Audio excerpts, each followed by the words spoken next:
In this video, I'm taking a look at Smallrig's new matte box, and we'll see how it stacks up against its closest competitor, the Tilta mini matte box.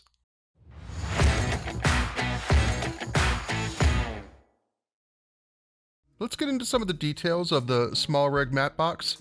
Even though the matte box is a bit on the large side, it's actually pretty lightweight at about 0.6 pounds or 238 grams if you're weird. This is accomplished through the use of some carbon fiber along with minimal amounts of plastic and metal parts.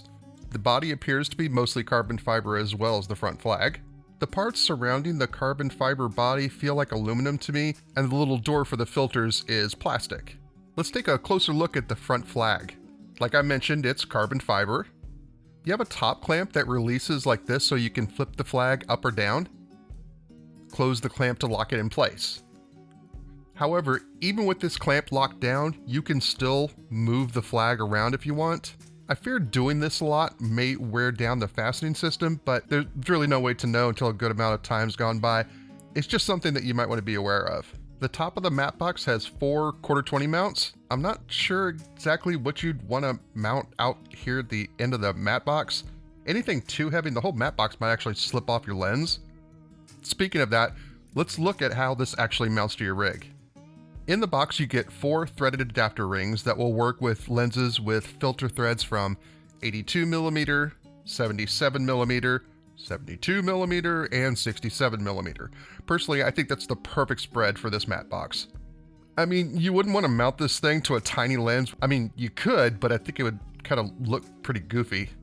Once you have the threaded ring on the lens, slide it onto the ring, then screw that ring back down to get a good pressure fit. In my experience, it's pretty good and tight.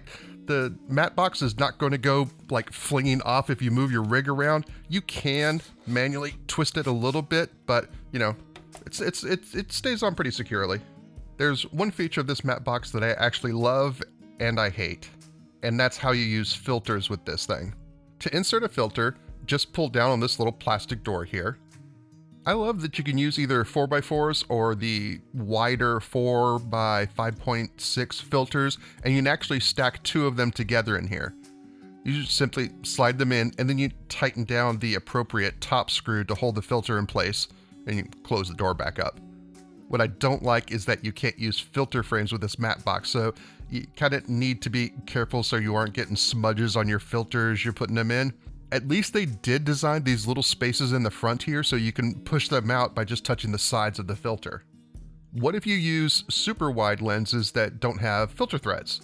Well, Smallrig actually offers a rail mount for this matte box as well that you have to buy separately. All in all, I really like this matte box. I like the price even better at 99 bucks. So how does the Smallrig matte box differ from the other $99 competitor, the Tilta mini matte box? Now, the most obvious difference is the size. The Tilta is much smaller. This matte box would look more reasonable if you were using a smaller rig with like the APS-C Sony series of cameras. Another big difference is that the Tilta is only designed to use the larger 4x5.6 filters. While you could slip a 4x4 filter in, you can't lock it down because the screws that secure the filter are way out at the ends. This is a big bummer because the 4x5.6 filters are a good bit more expensive than the smaller 4x4s. Plus, you only get space for a single filter here in the Tilta. The Tilta also has mounting holes on the top of the matte box, but unlike the Smallrig, they include a couple of the larger 3/8 mount points. You also have 2 cold shoe mounts as well. Tilta actually includes the rail adapter for the matte box. Those are really the big major differences between these 2 matte boxes. So which matte box is the right one for you? Well, like I mentioned previously, if you have a smaller rig, the Smallrig matte box might look a little odd, so the Tilta might be the right choice. Keep in mind though, you're going to be limited to that single, larger, and more expensive 4x5.6 filters. There's actually also a potential big drawback to the Tilta. There is a large empty space between where you slide in the filter and the front of the lens. This opens the possibility for you to get some glaring. Now the inside of the matte box is matte black finish, so this may not be a huge issue, but I have actually heard some folks report having this problem. This really isn't an issue with the Smallrig, as the filters are so much closer to the front of your lens. For me, the Smallrig matte box is the right choice. I have a bit of a larger rig, so the Smallrig box actually looks pretty good on here.